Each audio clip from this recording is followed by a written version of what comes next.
ಶರೀರಂ ಸುರೂಪಂ ತಥಾ ವಾ ಕಲತ್ರಂ ಯಶಶ್ಚಾರುಚಿತ್ರಂ ಧನಂ ಮೇರುತುಲ್ಯಂ ಮನಶ್ಚೇನ ಲಗ್ನಂ ಗುರುರಂಗ್ರಿ ಪದ್ಮಿ ತತಂ ಕಿಂ ತತಂ ಕಿಂ ತತಂ ಕಿಂ ತತಂ ಕಿಂ. ಒಬ್ಬನಿಗೆ ಸುಂದರವಾದ ಶರೀರವಿದೆ, ಅನುಕೂಲೆಯಾದ ಪತ್ನಿ ಇದ್ದಾಳೆ, ಅವನ ಕೀರ್ತಿ ಎಲ್ಲಾ ದಿಕ್ಕುಗಳಲ್ಲಿ ಹಬ್ಬಿದೆ, ಮೇರು ಪರ್ವತದಷ್ಟು ಸಂಪತ್ತು ಸಹ ಇದೆ. ಆದರೆ ಅವನ ಮನಸ್ಸು ಮಾತ್ರ ತನ್ನ ಗುರುವಿನ ಪಾದಪದ್ಮಗಳಲ್ಲಿ ಆಸಕ್ತವಾಗದಿದ್ದರೆ ಅದರಿಂದಲೇ ಏನೂ ಆಗುವುದಿಲ್ಲ, ಅದರೇನು ಪ್ರಯೋಜನವೂ ಇಲ್ಲ.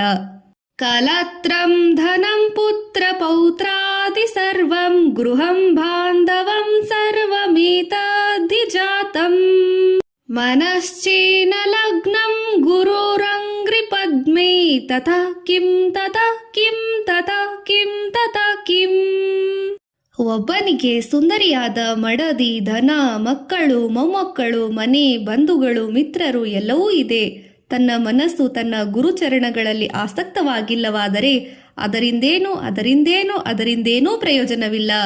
ಷಡಂಗಾದಿವೇದೋ ಮುಖೇ ಶಾಸ್ತ್ರವಿದ್ಯಾ ಕವಿತ್ವಾದಿಗದ್ಯಂ ಸುಪದ್ಯಂ ಕರೋತಿ ಮನಶ್ಚೇನ ಲಗ್ನಂ ಗುರುರಂಗ್ರಿ ಪದ್ಮೇ ತತಃ ಕಿಂ ತತಃ ಕಿಂ ತತಃ ಕಿಂ ತತಃ ಕಿಂ.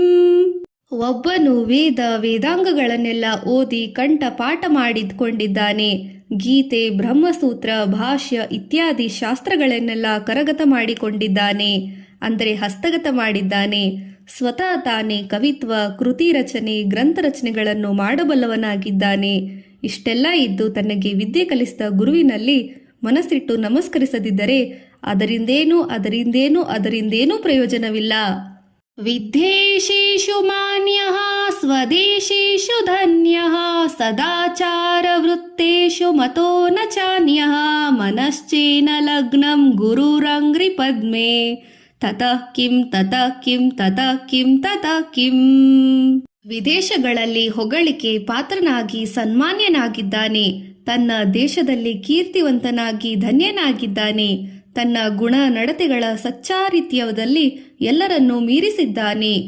ಆದರೂ ಸದ್ಗುರುವಿನ ಚರಣಾರವಿಂದದಲ್ಲಿ ಮನವಿಡದವನಿಗೆ ಅದರಿಂದೇನೂ ಪ್ರಯೋಜನವಿಲ್ಲ.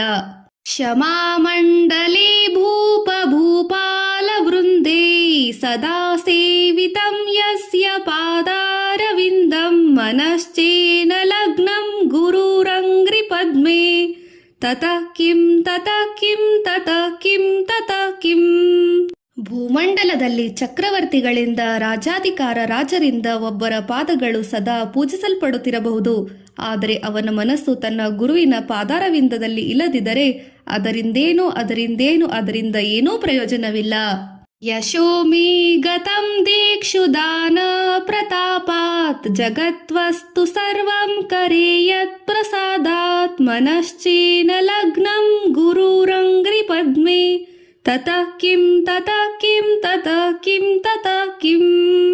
ನನ್ನ ಯಶಸ್ಸು 10 ದಿಕ್ಕುಗಳಲ್ಲಿಯೂ ಹರಡಿದೆ, ದಾನ ಮಾಡುವುದರಲ್ಲಿ ಸಿದ್ಧ ಹಸ್ತನೆಂದು ಬಿರುದು ಬಂದಿದೆ, ಜಗತ್ತಿನಲ್ಲಿರುವ ಎಲ್ಲಾ ವಸ್ತುಗಳು ನನ್ನ ಬಳಿಯೇ ಇದೆ.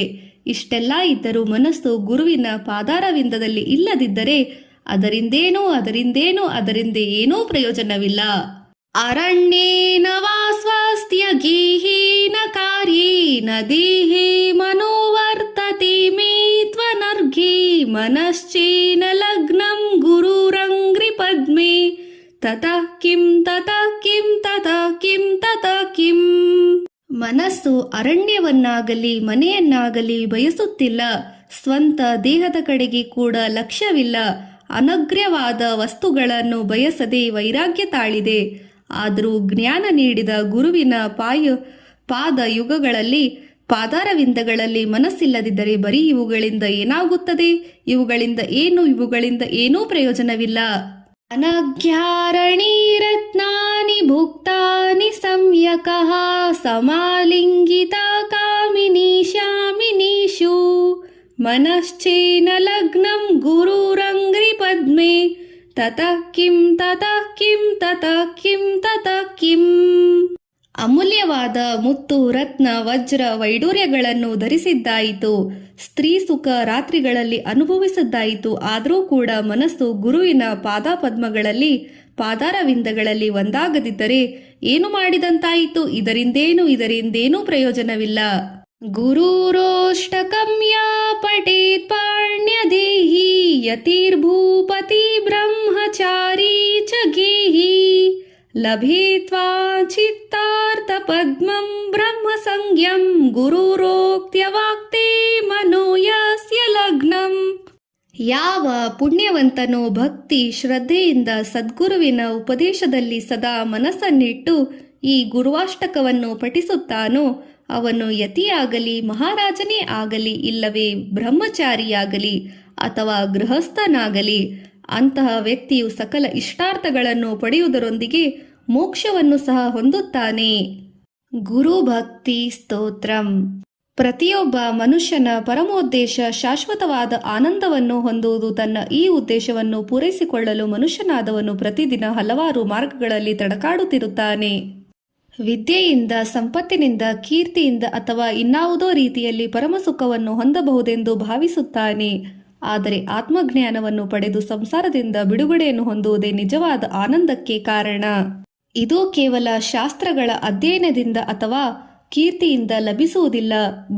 ಸದ್ಗುರುವಿನ ಅನುಗ್ರಹದಿಂದ ಮಾತ್ರ ಇದು ಸಾಧ್ಯ ಎಂಬುದನ್ನು ಶ್ರೀ ಶಂಕರಾಚಾರ್ಯರು ಭಗವತ್ಪಾದರು ಈ ಸ್ತೋತ್ರದಲ್ಲಿ ಉಪದೇಶಿಸಿದ್ದಾರೆ.